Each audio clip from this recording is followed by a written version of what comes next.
coming in the room saying that you swore you were going to get the submission in this fight. How confident were you in that? So I didn't swear I was going to get the submission. In my head, this whole training camp, I was like, I'm going to knock her out. I'm going to hit her so hard. I'm going to knock her out. I'm going to find my angles.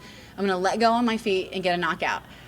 She's a jiu-jitsu black belt. I knew I was capable. I have submitted black belts, but I thought that's a pretty tall order. You can knock out a black belt, but submitting them, like, you had better be like completely on point. And it's kind of strange too, because like when I was going through this camp, I struggled in some of the MMA practices. I was getting frustrated, things weren't going my way, but my jiu-jitsu was like above levels. Like I was like, you're not even going to want to really take it to the ground. I don't know why you're like, doing so much jiu-jitsu, but then here we are, and I got a submission against a girl that beat the current champion, so I'm pretty excited. How uplifting is that for you? I mean, you're number 7 coming into this in the rankings. Do you feel like you're getting closer to another title shot? Oh, absolutely. I want to fight the winner of Ronda and Amanda.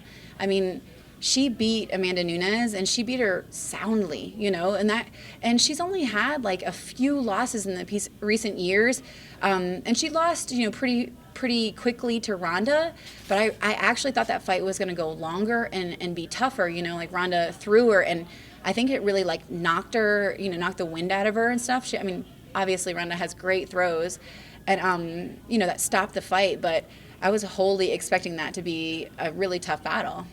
How much adversity were you going through in the end of the first round when she had you in the triangle and she was throwing up elbows? So really I was thinking, I was like, I knew something was wrong with my face. Like my face, I was like, I got hit hard. She hit it hard like a few times, and I was like, okay, yeah, that hurt. I need to move my head. Yeah, I could feel that. And then one hit, I knew, I was like, something's wrong, and I immediately took her down. I went exactly back to where I could protect myself better and wouldn't keep taking damage on my feet. And then, for a little bit there, I was like, I had to refocus myself. I had to stop thinking about that half my face is numb, and I'm like, okay, you have to end this fight. You can't keep taking damage. So when I was there, I knew if I postured up, I knew she was gonna hit me. So I was really trying to protect my head, but then I was like, that's not gonna cut it. You work too hard to finish your fight, just smothering someone and protecting yourself. You have to like posture up. You have to, and it took a little bit of like courage and heart to like know I was exposing myself, knowing that something could be really wrong with me, and posture up and hit her anyways. When you said something's wrong, that's the feeling, the numbness? Yeah. And I mean, like, when you're fighting, like, truthfully, I would prefer something being numb rather than hurting. I was like, this is actually pretty fortunate, But, there's that little slight panic, like, what if you did, like, for real damage? Because I've had cuts, I've had bruises, I've had torn ligaments and things like that, and strained muscles, stuff like that, and I've worked through them, but I've never had where like something went numb. And so this was like a new experience for me, but then I thought, I don't care, win anyways. This is where your heart comes into play. Go out there, find a way to do it. And that's what wrestlers do. What about the end of the round when she had you in the triangle, she was throwing the elbows? Did you know the time was running out? I could hear her corners telling her that time was running out, so I knew, I was like, okay, weather this storm. And then, my coaches, they were giving me instructions on the feet, and I was like, I can't feel half my face. And then Phil's like, just listen to Jimmy. And I was like, these guys are going to make me stay on my feet. Great. Like I'm going to get more. When they moved your chair? Oh, I was like, where are we going? Like, I didn't know. I was like, they're like, move it over to the center. And I thought that they meant that me and her had to come to the center. Like, so when I said that something was wrong with my face, I have no idea how it looked. So in my eyes, they could have been stopping the fight because my face, I didn't know if I was bleeding. I didn't know what was going on. I'm just like, this is like a completely new feeling, But I knew maybe they think, oh, she's pretty screwed up. Maybe we should stop this fight. How's your face feel now? Like I think that some of the numbness is going away. I think where something she hit, it's one of the nerves, and once that nerve gets swollen a little bit, it can like send numbness through. So they're not as worried about like anything else being wrong. They just think that like it just hit like a really perfect spot. There's swelling around that nerve that goes down like towards my lip and teeth, but I'm already starting to get feeling back. So I think that in a couple days I'll just have a beautiful shiner and all will be well. I'll be back in there training. You already have a beautiful Oh. Tell me more about my black eye. I know a lot of people always say that this camp was the best camp ever, but like you were saying, the submission just felt on point, and you've made a runs for the title before. How does it feel right now? Do you feel like you've got everything in order to make the run again? And was it the best camp ever? And are you feeling that we're seeing the best you that we're seeing now?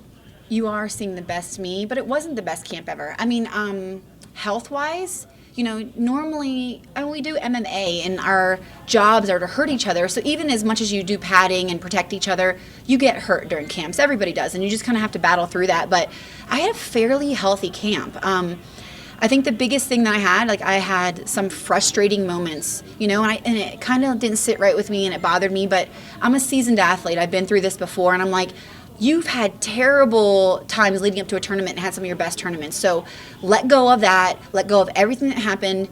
Go in there and fight. And I really was like, this comes down to your heart. Your body knows what to do. It's going to do what it does. You'll feel tired. Everybody feels tired. It's a hard fight.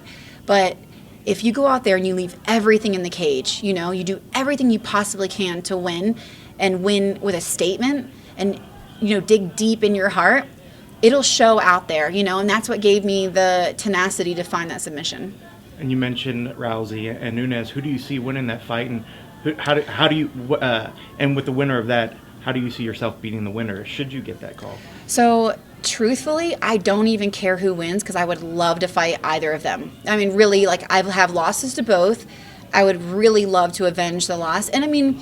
Both of them, for different reasons. Obviously, I had different losses, but I mean, if I'm really going with who I think is the better fighter as far as a good finisher, I think they're both very, very strong in the first round.